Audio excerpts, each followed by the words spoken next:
payback time for Ginebra to.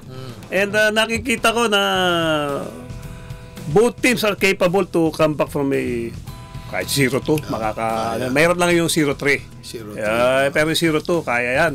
Kaya kung ano mangyari. So, at nakikita ko kasi, yun nga, makikita mo yung kakulangan ng TNT sa leadership na wala kasi si Jason Castro. Pero hindi pa rin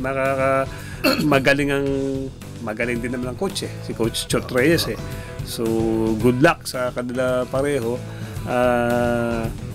Pero ang napipil ko parang yung payback time ni Ginebra ang kailangan pumawi kasi sa isang team naman laging gano'n kunyari tayong dalawa naglaban tayo tinalo namin kayo parang nanggigigil kayong makabawi pag tayo ulit naglaban sa championship so pressure is on TNT di ba nakauna ka kasi nanalo ka na ng championship pero siyempre si Ginebra kompleto sa Ricardos, dumating pa si Troy from si Hall, di ba?